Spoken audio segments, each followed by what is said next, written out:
नमस्कार साथियों। Rajasthan GK tricks bye Suresh sir में आपका स्वागत है। आज हम राजस्थान अध्ययन कक्षा 10 की पुस्तक है, उसका पांचवा पाठ है राजस्थान की चित्रकला, जिसका तीसरा पाठ है वो आज पढ़ेंगे। जिसमें आज पढ़ेंगे हम उदयपुर शैली। उससे पहले हम मेवाड़ शैली पढ़ चुके हैं। मेवाड़ शैली से पहले हम जो चित्रकला का वर्गीकरण है वो 4 भागों में किया था, उसका पढ़ चुके हैं। तो आइए उदयपुर शैली है उसको देखते हैं। उदयपुर शैली की बात करें तो महाराणा अमर सिंह प्रथम के शासनकाल में चावंड शैली का अधिक विकास हुआ। महाराणा अमर सिंह प्रथम के शासनकाल में चावंड चित्र शैली है उसका अधिक विकास हुआ। महाराणा अमर सिंह के समय रागमाला रागमाला 1605 ईस्वी में मेवाड़ शैली का प्रमुख ग्रंथ था। तो अमर सिंह के समय में प्रमुख ग्रंथ कौन सा था? रागमाला, जिसकी रचना है वो 1605 ईस्वी में हुई थी। इन चित्रों को निसारदीन नामक चित्रकार ने चित्रित किया था, और जो चित्रकार थे वो थे निसारदीन। चित्रकार कौन थे? निसारदीन थे। मेवाड़ में राणा जगत सिंह प्रथम का काल मेवाड़ की लघु चित्र शैली का श्रवण काल कहा जाता है। तो अगर श्रवण काल की बात करें, मेवाड़ उदयपुर चित्रकला शैली का श्रवण काल है वो महाराणा जगत सिंह प्रथम का जो काल है वो मेवाड़ की लघु चित्र शैली का श्रवण काल है।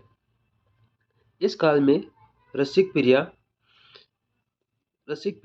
गीत गोविंद, भागवत पुराण एवं रामायण इत्यादि विषयों पर लघु चित्रों का निर्माण हुआ। जो महाराणा जगत सिंह का काल था उस काल में रसिक प्रिया, गीत गोविंद, भागवत पुराण एवं रामायण इत्यादि विषयों पर लघु चित्रों का निर्माण हुआ है। राणा जगत सिंह कालीन प्रमुख चित्रकार। राणा जगत सिंह के काल में प्रमुख चित्रकार कौन कौन थे? वो थे साहबदीन मनोहर।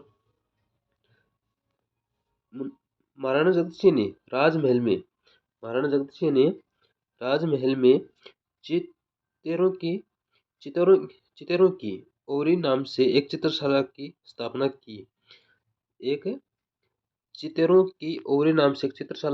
की, जिसे तस्वीरारो कारखानों के नाम से पुकारा गया। और उसका दूसरा नाम क्या दिया गया? तस्वीरारो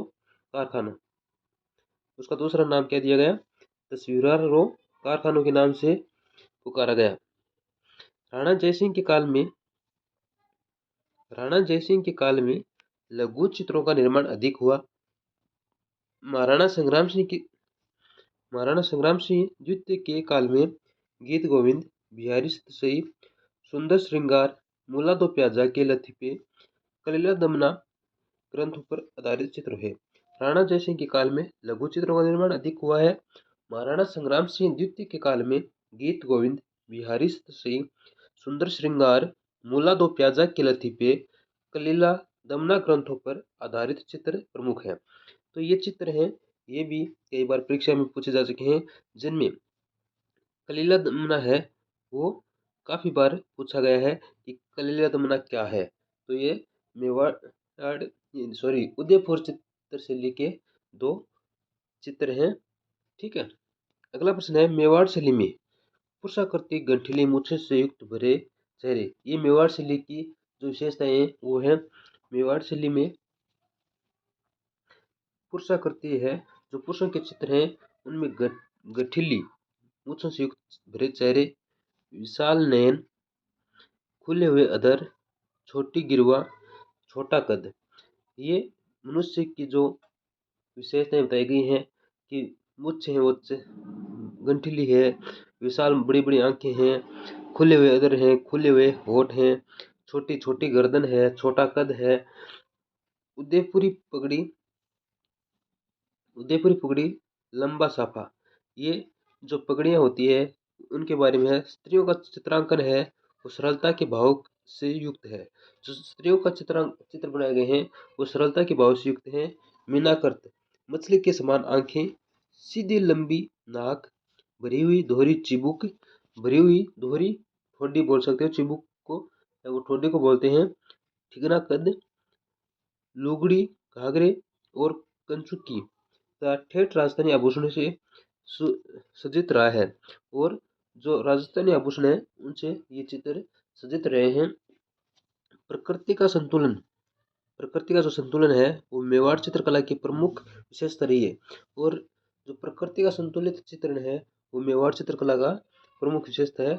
अधिकतर अगर रंगों की बात करें तो अधिकतर लाल, पीले, हरे, नीले, सफेद आदि सूचक रंगों का प्रयोग किया गया है। इसमें अधिकतर लाल, पीले, हरे, नीले, सफेद आदि सूचक रंगों का प्रयोग किया गया है। ये थी अपनी उदयपुर चित्रशैली।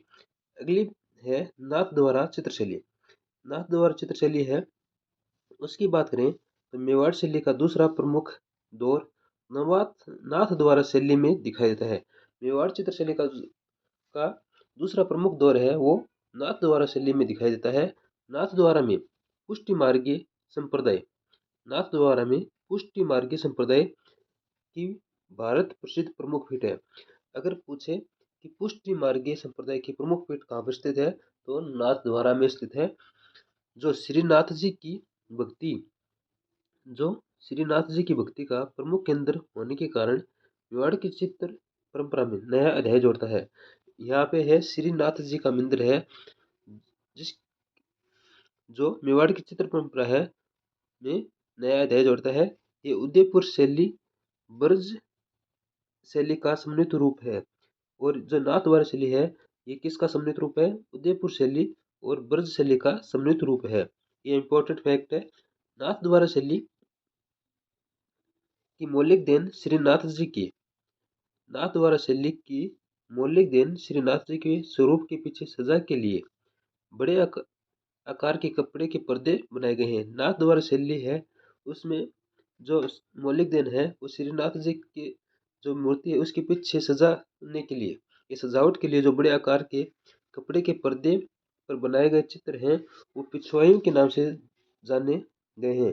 तो आपसे पूछा जाएगा पिछवाइयाँ कहाँ की प्रसिद्ध है तो वो नाथद्वारा शैली की प्रसिद्ध है। पिछवाइयाँ है वो नाथद्वारा शैली की प्रसिद्ध है। 18वीं सदी के इन चित्रों में 18वीं सदी के इन चित्रों में कृष्ण चरित्र की बहुलता के कारण यशोदा, तो 18वीं सदी के जो चित्र बनाए गए हैं उसमें कृष्ण चरित्र से संबंधित चित्र बनाए गए हैं जिनमें यशोदा, नंद, बाल गवाल, गोपियाँ, वल्लभ संप्रदाय के संतों का चित्रांकन है वो विशेष रूप से हुआ है। तो नाथद्वारा शैली में यशोदा, नंद, बाल गवाल, गोपियाँ तथा वल्लभ संप्रदाय के संतों का चित्रांकन है विशेष रूप से हुआ है।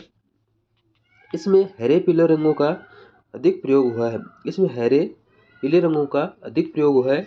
इसकी अन्य विशेषताओं में केंद्र में श्रीनाथ जी की आकृति, गायों का मनोरम दृश्य, आसमान में देवताओं का अंकन, पृष्ठभूमि, संगन वनस्पति, कदली वृक्षों की प्रधानता आदि है। नाथद्वारा शैली के चित्रकारों में बाबा रामचंद्र के अतिरिक्त नारायण, जो नाथद्वारा शैली के चित्रकार हैं वो बाबा रामचंद्र, नारायण, चतुर्भुज, रामलिंग, चंपालाल, काशीराम, तुलसीराम आदि के नाम प्रसिद्ध है। महिला चित्रकारों में कमला इलायची का नाम मिलता है। ये प्रश्न काफी बार पूछा गया है कि कमला एवं इलायची जो महिला चित्रकार हैं उनका संबंध कौन सी चित्र शैली से रहा है तो उनका रहा है नाथद्वारा शैली से। ये थी नाथद्वारा शैली। अगर आपको क्लास पसंद आई हो तो वीडियो को लाइक कीजिए, ज़्यादा से ज़्यादा शेयर कीजिए। थैंक यू, धन्यवाद।